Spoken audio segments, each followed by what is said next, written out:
ఈరోజు నేను ఇక్కడికి వచ్చింది మళ్ళీ పడకేసినటువంటి నిర్మాణ రంగాన్ని పైకి తీసుకురావాలి అనే ధ్యేయంతో నేను ఇక్కడికి వచ్చాను. మీకందరికి కూడా నూతన సంవత్సర శుభాకాంక్షలు. తొందరలోనే సంక్రాంతి కూడా వస్తుంది. సంక్రాంతి శుభాకాంక్షలు. ఇదే కాకుండా భవిష్యత్తులో కన్స్ట్రక్షన్ యాక్టివిటీకి పెద్ద బూస్టప్ రావాలని మనస్ఫూర్తిగా నూతన సంవత్సరంలో కోరుకుంటున్నాను. ఈరోజు మీరు చూస్తే ఎన్నికలప్పుడు మేము చూసాం,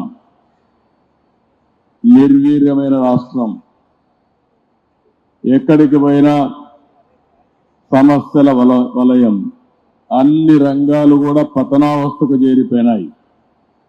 నిర్మాణ రంగం అయితే అడ్రస్ లేకుండా పోయే పరిస్థితి వచ్చింది.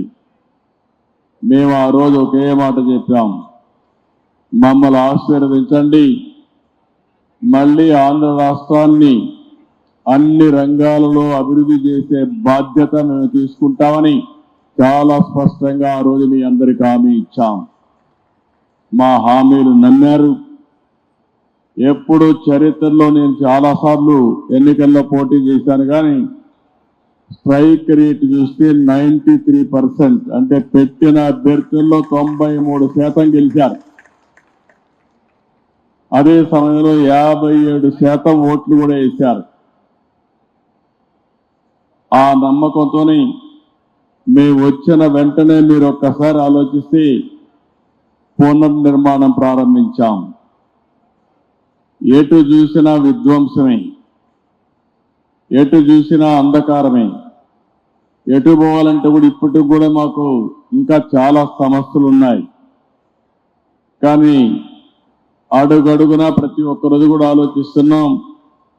ఆలోచించి నిన్నే మీరు చూస్తే ప్రధానమంత్రి గారు వచ్చి ఆంధ్రప్రదేశ్ రాష్ట్ర చరిత్రలో ఎప్పుడు రాని విధంగా 2,08,000 కోట్ల రూపాయలకు ఫౌండేషన్లు వేశారు. ఇంకో పక్క ఇనాగరేషన్లు చేశారు. అంటే ఇప్పుడిప్పుడే కొత్తగా పెట్టుబడులు వస్తున్నాయి. విశ్వాసం పెరుగుతా ఉంది. బ్రాండ్ ఏపీ ఇప్పుడిప్పుడే మళ్ళీ ముందుకు పోయే పరిస్థితి వస్తూ ఉంది. దీంట్లో అనేక రంగాలు పెట్టుబడులు వస్తున్నాయి. ఆ రంగాలు మీరు చూస్తే ఎప్పుడు కూడా నూతనమైన రంగాలను అందిపుచ్చుకోవడంలో ఒక పక్కన ఎన్డీఏ కానీ తెలుగుదేశం పార్టీ కానీ ఎప్పుడూ ముందుంటాం.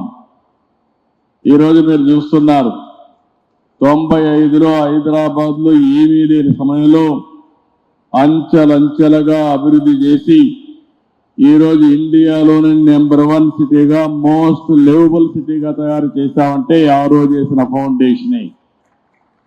అక్కడ కూడా ఆ రోజు నిర్మాణ రంగమే లేదు.